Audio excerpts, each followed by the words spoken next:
जब आशा पूरी होने में विलंब होता है तो मन शीतल होता है, परंतु जब लालसा पूरी होती है तब जीवन का वृक्ष लगता है। शीतल नहीं, शिथिल, हिंदी में शिथिल लिखा है।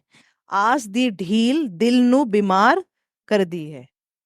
तो जिस चीज की हमने अगर आशा रखी है, जब वो होने में टाइम लगता है, ढील, वो दिल को बीमार करता है। धीरे धीरे लगता है अंदर से इंसान सूख रहा है। परमेश्वर कब करोगे, कब करोगे, कब करोगे। कभी कभी जब हम चीजों के लिए विश्वास करते हैं और ये हमारे टाइम टेबल, कई बार हमारे दिमाग में होता है कि इस समय तक ये जो चीज के लिए मैं प्रार्थना कर रही हूं, इस समय तक हो जाएगा। और जब नहीं होता है, दिल बड़ा दुखी होता है। अंदर से ऐसा भी लगने लगता है कि दिल में भी पता चल रहा है कि दिल दुखी हो रहा है, ऐसा होने लगता है। मगर हम इस चीज का विश्वास करें, जो हम परमेश्वर पे विश्वास करते हैं वो पूरा होगा। इसी को हम विश्वास बोलते हैं, इसलिए हमें विश्वासी बोला जाता है। विश्वास क्या होता है हम देखेंगे। गलातियां उसके 3:6-9। अब्राहम ने तो परमेश्वर पे विश्वास किया और ये उसके लिए धार्मिकता गिनी गई। अतः ये जान लो कि जो विश्वास करने वाले हैं वे ही अब्राहम की संतान है। और पवित्र शास्त्र ने पहले ही से यह जानकर कि परमेश्वर अन्य जातियों को विश्वास से धर्मी ठहराएगा, पहले से ही अब्राहम को यह सुसमाचार सुना दिया कि तुझ में से सब जातियां आशीष पाएंगी। इसलिए जो विश्वास करने वाले हैं वे विश्वासी अब्राहम के साथ आशीष पाते हैं। अब्राहम को विश्वास का पिता कहा गया। हम सब अब्राहम की संतान कहे जाते हैं जो विश्वास करते हैं। अब्राहम की क्या कहानी थी? ये कहानी हम बड़े आसानी से जानते हैं कि उसको एक बच्चा नहीं हो रहा था। परमेश्वर उसको वायदे पे वायदा दे रहा था, मगर कई सालों तक उसको एक बच्चा नहीं हुआ। हम कई बार सोचते हैं जो विश्वासी है उसके पास सारी चीजें आ जानी चाहिए, मगर यहां उल्टा है।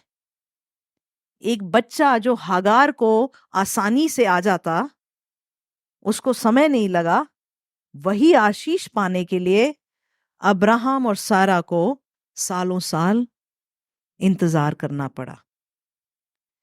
जो कोई आशीष किसी और को आसानी से मिल जाती है और हमें वेट करना पड़ता है, हमें प्रार्थना करते रहना पड़ता है, हमें फास्टिंग प्रेयर के लिए यहां तक आना पड़ता है, हमें धक्का मारना पड़ता है, तब जाके हमें वो आशीष मिलती है। मगर इसी को परमेश्वर विश्वास कहता है। जो आशीष किसी और को आसानी से मिल जाए, मगर हमने परमेश्वर के ऊपर इंतजार करते रहना पड़ता है। हम जेकब की कहानी देखेंगे, याकूब की।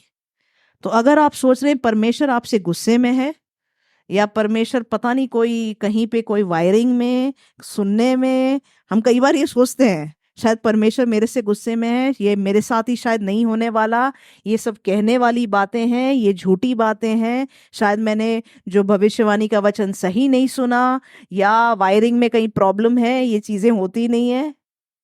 आज ये बातें हम अपने दिल से निकाल दें। इनको डाउट या अविश्वास की बातें बोलते हैं। परमेश्वर करेगा। वचन कहता है संयम, पेशेंस के साथ, पेशेंट होके, संयम के साथ हम उन वायदों को अपनाते हैं, तो पेशेंस के साथ वो आशीषों को हम अपनाएंगे।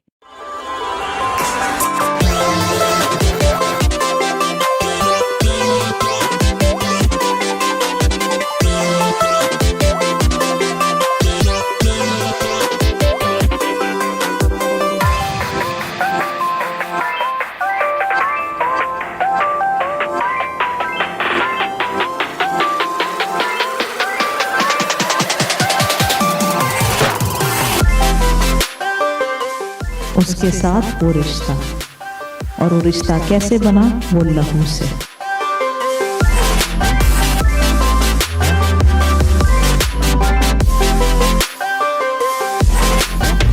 अगर परमेश्वर का वचन यूं कहता है कि उसने तेरे पर चिट लगाया और किसी खास वजह से तेरे को बाहर निकाला। This is a call for all those who are called to serve. अगर आपको ऐसा लगता है कि आपकी जिंदगी में परमेश्वर की बुलाहट है, तो इम्पैक्ट ट्रेनिंग का हिस्सा बने और ये 7 दिन हम मिलके उस जिंदा खुदा के चेहरे को ताकेंगे। जो प्रकाशन उसने हमारी जिंदगी में, हमारी सेवकाई में दिए हैं, मैं और सिस्टर नेहा चाहते हैं कि वो प्रकाशन हम आपकी लाइफ में इम्पार्ट करें, ताकि आप अपने घर, अपने शहर, अपने देश में एक इम्पैक्ट ला सकें, ताकि परमेश्वर का राज्य आ सके, परमेश्वर की कलीसिया खड़ी हो सके। आप सभी से मुलाकात होगी। आशा करूंगा कि जितने सुनने वाले हैं सब इस ट्रेनिंग का हिस्सा बनेंगे। तब तक के लिए जय मसीह।